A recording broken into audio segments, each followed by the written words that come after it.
And black మనీని white money చేయడానికి start చేసిన షెల్ కంపెనీస్ ఉంటాయి. జీడిపి పెరిగింది, జీడిపి పడిపోయింది అని చెప్పి మనం న్యూస్ ఛానల్స్లో అండ్ న్యూస్ పేపర్స్లో చూస్తూ ఉంటాం. అసలు ఈ జీడిపి అంటే ఏంటి, జీడిపిని ఏ విధంగా క్యాలిక్యులేట్ చేస్తారు, అంటే ఈ జీడిపి వల్ల ఉపయోగం ఏంటి అనే దాని గురించి ప్రతి దాని గురించి డీటెయిల్డ్గా ఈ వీడియోలో డిస్కస్ చేద్దాం.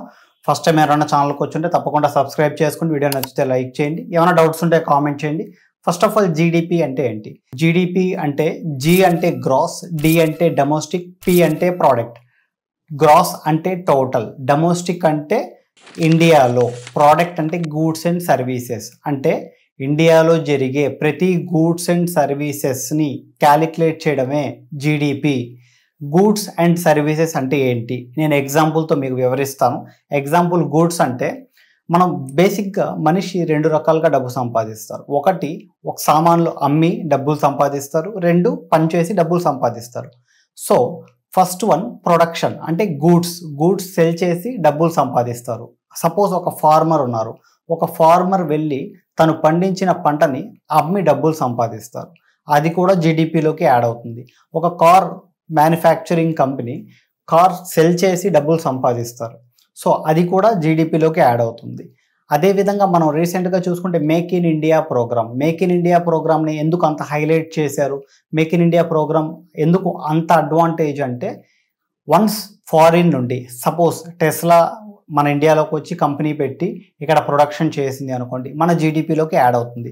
ఇప్పుడు సపోజ్ యూరోప్, జర్మనీ నుండో యూకే నుండో వచ్చి ఇక్కడ కంపెనీస్ స్టార్ట్ చేసి ఇక్కడ ప్రొడక్షన్ చేస్తే మన కంట్రీ జీడిపి అనేది ఇంక్రీజ్ అవుతుంది, ఇక్కడ ఎంప్లాయ్మెంట్ అనేది కూడా క్రియేట్ అవుతుంది. సో అందుకని మేక్ ఇన్ ఇండియా ప్రోగ్రామ్ని ప్రవేశపెట్టారు, దానిపైన ఎక్కువగా ఫోకస్ చేశారు. సో సర్వీసెస్ అంటే ఏంటి? ఒక ఫార్మర్ ఒకరి దగ్గర పనిచేసి డబ్బులు తీసుకున్నారు అనుకోండి, పనిచేసి సర్వీసెస్ ప్రొవైడ్ చేసి డబ్బులు తీసుకున్నారు, అది సర్వీసెస్ కింద జీడిపిలోకి యాడ్ అవుతుంది. ఒక ఐటీ ఉద్యోగి ఐటీ కంపెనీలో పనిచేసి డబ్బులు తీసుకున్నారు, అది కూడా జీడిపిలోకి యాడ్ అవుతుంది. ఒక డాక్టర్ హాస్పిటల్లో పనిచేసి డబ్బులు తీసుకుంటే అది కూడా జీడిపిలోకి యాడ్ అవుతుంది. అదేవిధంగా సర్వీసెస్ ప్రొవైడ్ చేసి డబ్బు సంపాదించిన ప్రతి రూపాయి కూడా జీడిపిలోకి యాడ్ అవుతుంది. సో ఈ జీడిపిని ఎవరు మొత్తం క్యాలిక్యులేట్ చేసి ఒక దగ్గరికి డేటా క్రియేట్ చేసి గవర్నమెంట్కి ఇస్తారు అంటే, మనకి ministry of planning and development అని చెప్పి ఒక మినిస్ట్రీ ఉంది, దాంట్లో సెంట్రల్ స్టాటిస్టికల్ ఆఫీస్ అని చెప్పి ఒకటి ఉంది. అది ప్రతి డేటాని క్యాలిక్యులేట్ చేసి ప్రతి డేటాని క్యాలిక్యులేట్ చేసి ఒక రిపోర్ట్ తయారు చేసి గవర్నమెంట్కి ఇస్తుంది. ఆ రిపోర్ట్తో గవర్నమెంట్ ఏం చేస్తుంది అంటే పాలసీస్ క్రియేట్ చేస్తుంది. ఎగ్జాంపుల్, ఒక ప్రోడక్ట్కి టమాటోస్కి డిమాండ్ ఎక్కువ ఉంది, సపోజ్ ఎగ్జాంపుల్ చెప్తున్నాను.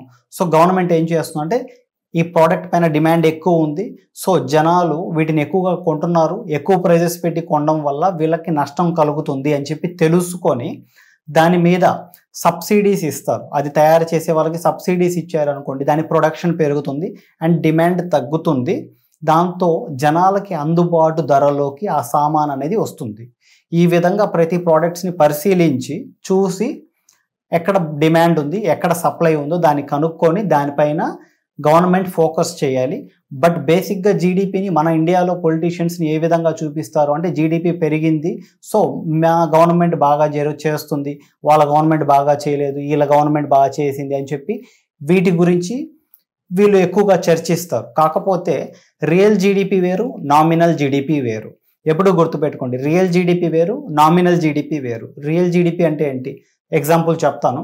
ఇప్పుడు ఇండియాలో సపోజ్ 2022లో 1000 కంపెనీస్ ఉన్నాయి, 2023లో 2000 కంపెనీస్ అయ్యాయి. సో ఇక్కడ 100% కంపెనీస్ అంటే ప్రొడక్షన్ పెరిగింది. సో ఇది రియల్ జీడిపి. ఈ విధంగా జీడిపి పెరిగింది అనుకోండి, దీని రియల్ జీడిపి అంటారు. రెండోది నామినల్ జీడిపి. ఇక్కడ నామినల్ జీడిపిలో ఎగ్జాంపుల్ చెప్తాను.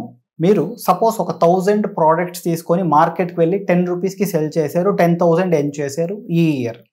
నెక్స్ట్ ఇయర్ ఏం చేశారు అంటే, ఒక 1000 ప్రోడక్ట్స్ తీసుకొని 20 రూపీస్కి సెల్ చేసి 20,000 ఎర్న్ చేశారు. ఇక్కడ ప్రొడక్షన్ పెరగలేదు, ప్రోడక్ట్స్ పెరగలేదు, అండ్ కొత్తగా ఎవరికి ఎంప్లాయ్మెంట్ కూడా క్రియేట్ అవ్వలేదు. పెరిగింది ఏంటి? Product price. ఈ ప్రోడక్ట్ ప్రైస్ పెరిగిన దాని వల్ల కూడా జీడిపికి అడ్వాంటేజ్, జీడిపి పెరుగుతుంది. సో ఇలాగ జీడిపి పెరిగితే ఎవరికి ఉపయోగం లేదు, ఇది జస్ట్ చూపించుకోవడానికి తప్ప దేనికి పనికి రాదు. సో ఎప్పుడైనా ఒక జీడిపి చూపించేటప్పుడు GDP at constant price, GDP at current prices, దీన్ని మనం గమనించాలి. దీని గురించి మనం పూర్తిగా తెలుసుకోవాలి. ప్రైజెస్ పెరిగిన దానివల్ల జీడిపి వస్తుందా, లేదా రియల్ జీడిపి అంటే ప్రొడక్షన్ పెరిగి, ఎంప్లాయ్మెంట్ పెరిగి, సర్వీసెస్ ఎక్కువ మంది పనిచేస్తూ ఎంప్లాయ్మెంట్ పెరిగి, కొత్త కొత్త కంపెనీస్ ఫ్యాక్టరీ స్టార్ట్ చేసి జీడిపి పెరిగిందా, వీటిని మనం గమనిస్తేనే రియల్ జీడిపి ఏంటి అనేది మనకు తెలుస్తుంది. సో ఎప్పుడైనా జీడిపి వచ్చినప్పుడు అది రియల్ జీడిపియా, నామినల్ జీడిపియా అనేది మనం చెక్ చేయాలి. And GDP at constant price, GDP at current price, దీన్ని కూడా మనం కొంచెం గమనించాలి. గమనిస్తే మనకి వివరంగా అర్థం అవుతుంది. జస్ట్ జీడిపి పెరిగిపోయిన దానివల్ల, అంటే ఇప్పుడు ప్రోడక్ట్స్ రేట్లు పెంచేస్తే జీడిపి పెరిగిపోతుంది, అలా పెరిగిన జీడిపిని మనం రియల్ జీడిపి కింద కన్సిడర్ చేయకూడదు. అండ్ ఇంకోటి, ఇప్పుడు ఒక ఫ్యాక్టరీలో ఒక ప్రోడక్ట్ తయారు చేసి దానికి ఒక ప్రైస్ ఫిక్స్ చేశారు అనుకోండి, దాన్ని ఫ్యాక్టర్ ప్రైస్ అంటారు. అండ్ దానికి ప్లస్ ట్యాక్సెస్ వేస్తే, ఒక ఫ్యాక్టరీలో ఒక ప్రోడక్ట్ తయారు చేసి దానికి ట్యాక్సెస్ కూడా యాడ్ చేస్తే అది మార్కెట్ ప్రైస్ అవుతుంది. 2015కు ముందు జీడిపిలో జస్ట్ ఫ్యాక్టర్ ప్రైస్ని మాత్రమే యాడ్ చేసేవాళ్ళు జీడిపిలోకి. 2015 తర్వాత ప్లస్ ట్యాక్సెస్ మార్కెట్ ప్రైస్ని జీడిపిలోకి యాడ్ చేయడం స్టార్ట్ చేశారు. మీకు అర్థమైందా? ఫ్యాక్టర్ ప్రైస్ మాత్రమే యాడ్ చేస్తే మనకి జీడిపి కొంచెం తక్కువ ఉంటుంది. కాకపోతే ఫ్యాక్టర్ ప్రైస్ కాకుండా మార్కెట్ ప్రైస్ని కూడా 2015 తర్వాత యాడ్ చేస్తున్నారు. అండ్ ఇప్పుడు మనం 2024లో జీడిపి డేటాని చూసుకుంటే, ఫస్ట్ వన్ మన అందరికీ తెలిసిందే, చాలా సంవత్సరాల నుంచి యుఎస్ అనేది the largest economy, the largest GDP లాగే ఉంది. అండ్ యుఎస్ జీడిపి డేటా చూసుకుంటే $29.17 trillion. And number 2 China GDP చూసుకుంటే $18.27 ట్రిలియన్. అండ్ థర్డ్ ప్లేస్లో జర్మనీ ఉంది. జర్మనీ చూసుకుంటే $4.71 ట్రిలియన్. అండ్ ఫోర్త్ ప్లేస్లో జపాన్ వచ్చి $4.07 ట్రిలియన్. అండ్ ఫిఫ్త్ ప్లేస్లో ఇండియా ఉంది, $3.41 ట్రిలియన్. అండ్ సిక్స్త్ ప్లేస్లో యునైటెడ్ కింగ్డమ్ $2.67 ట్రిలియన్ అయితే ఉంది. సో ఫిఫ్త్ లార్జెస్ట్ జీడిపి మనదైనా కూడా అక్కడ యూకేలో $2.67 ట్రిలియన్ ఉన్నా కూడా వాళ్ళ జనాలు చాలా తక్కువ, మన ఇండియాలో జనాలు చాలా ఎక్కువ. సో మన జీడిపి పర్ క్యాపిటా చూసుకుంటే ఇండియా అనేది టాప్ 10లో టాప్ 20లో కూడా రాదు. ఈ జీడిపి పర్ క్యాపిటా ఏ విధంగా చూస్తారు అంటే, బేసిక్గా ఒక ఫ్యామిలీలో 4 మెంబర్స్ ఉన్నారు, 1 lakh సంపాదిస్తున్నారు. సో పర్ హెడ్ పైన 25,000 అయితే వచ్చింది, రైట్. అండ్ సెకండ్ ఫ్యామిలీలో 10 మెంబర్స్ ఉన్నారు, మొత్తం కలిపి 1 lakh సంపాదిస్తున్నారు, పర్ హెడ్ ఎంత వచ్చింది? 10,000 వచ్చింది. సో ఈ రెండు ఫ్యామిలీస్లో పర్ హెడ్ ఎవరిది వాల్యూ ఎక్కువ? 25,000. ఫస్ట్ ఫ్యామిలీది పర్ హెడ్ 25,000 వస్తుంది కదా, వాళ్ళ వాల్యూ ఎక్కువ. అదేవిధంగా యూకేలో పాపులేషన్ చూసుకుంటే 7 crores, మేబీ 6.7 crores ఏమో ఉంటుంది. సో అంత తక్కువ పాపులేషన్లో అంత జీడిపి, అండ్ మనది 130 crores పాపులేషన్లో ఈ జీడిపి.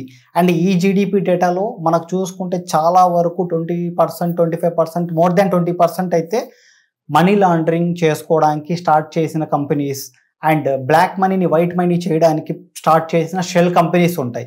ఈ షెల్ కంపెనీస్ని గవర్నమెంట్ ఫైండ్ అవుట్ చేయలేదా అంటే, గవర్నమెంట్ ఫైండ్ అవుట్ చేయగలదు, బట్ స్టిల్ ఎందుకు ఫైండ్ అవుట్ చేయట్లేదు తెలుసా? ఎందుకంటే ఈ షెల్ కంపెనీస్ని ఫైండ్ అవుట్ చేస్తే వాళ్ళు వేరే మార్గాలు చూసుకుంటారు, వేరే కంట్రీస్లో తీసుకెళ్ళడం, లేకపోతే వేరే వేస్ని ఫైండ్ అవుట్ చేసుకుంటారు. ఈ జీడిపి డేటా అనేది ఎఫెక్ట్ అవుతుంది ఒక షెల్ కంపెనీ. షెల్ కంపెనీ అంటే ఏంటి? షెల్ కంపెనీ అంటే అది ఎటువంటి గూడ్స్ని జనరేట్ చేయదు, ఎటువంటి సర్వీస్ని ప్రొవైడ్ చేయదు. జస్ట్ అక్కడ ఈ కంపెనీలో నాకు మంచి లాభాలు వస్తున్నాయి అని చెప్పి ఒక బిల్డింగ్ తీసుకొని ఆ బిల్డింగ్కి ఒక బోర్డు తగిలిస్తారు, అండ్ ఒక రిజిస్టర్డ్ నెంబర్ తీసుకుంటారు. ఈ కంపెనీకి చాలా లాభం వస్తుంది, ఈ కంపెనీ బాగా గూడ్స్ ప్రొడ్యూస్ చేస్తుంది, బాగా సర్వీసెస్ ప్రొవైడ్ చేస్తుంది అని చెప్పి ఫేక్ అకౌంట్స్ కావచ్చు ఇవి చూపించి ట్యాక్స్ పే చేస్తారు. ట్యాక్స్ పే చేశారు అనుకోండి, ఎస్ ఈ కంపెనీ ట్యాక్స్ పే చేస్తుంది, ఒక జెన్యూన్ కంపెనీ, ఇప్పుడు సపోజ్ ఈ స్టేట్లో ఉంది అని చెప్పి రిజిస్టర్డ్గా చూపించారు అనుకోండి, గవర్నమెంట్ కూడా దాన్ని ఒప్పుకుంటుంది. ఎందుకంటే ఈ విధంగా వీళ్ళని బ్లాక్ చేస్తే, ఇలాంటి షెల్ కంపెనీస్ని బ్లాక్ చేస్తే జీడిపి డేటా అనేది పడిపోతుంది. ఈ జీడిపి డేటా పడిపోతే ఫారిన్ ఇన్వెస్టర్స్ కూడా వాళ్ళ అమౌంట్ని రివర్స్ తీసుకునే ఛాన్సెస్ ఉంటుంది. సో ఈ జీడిపి డేటాని పడిపోనివ్వకుండా ఈ గవర్నమెంట్ కూడా ఈ షెల్ కంపెనీస్ పైన పెద్దగా కాన్సన్ట్రేట్ చేయదు. ఈ షెల్ కంపెనీస్లో ఏంటంటే ఫేక్ అకౌంట్స్ చూపించి ట్యాక్స్ పే చేసి బ్లాక్ మనీని వైట్ మనీగా చేసుకుంటారు. మనం అలాంటి కంపెనీస్ చాలా కూడా చూడొచ్చు. మనం డైలీ మనం చాలా కంపెనీస్ కూడా చూడొచ్చు. షెల్ కంపెనీ స్టార్ట్ చేస్తారు. పొలిటీషియన్స్ కావచ్చు, బిజినెస్ మెన్స్ కావచ్చు, ఎవరి దగ్గర అయితే బ్లాక్ మనీ ఉంటుందో వీళ్ళందరూ ఏం చేస్తారు అంటే ఇలాంటి షెల్ కంపెనీ స్టార్ట్ చేయడం, అక్కడ ఏమి జరగదు, కాకపోతే స్టిల్ అక్కడ మంచి ప్రాఫిట్స్ వస్తున్నాయని చెప్పి ఫేక్ అకౌంట్స్ చూపించి ట్యాక్స్ పే చేసి బ్లాక్ మనీని వైట్ మనీగా మార్చుకోవడానికి, మనీ లాండరింగ్ చేసుకోవడానికి మాత్రమే యూస్ చేస్తారు. సో ఇప్పుడు మీకు అర్థమై ఉంటుంది, జీడిపి డేటా ప్రతి కంట్రీలో పెరుగుతుంది, బట్ ఎంప్లాయ్మెంట్ పెరగట్లేదు.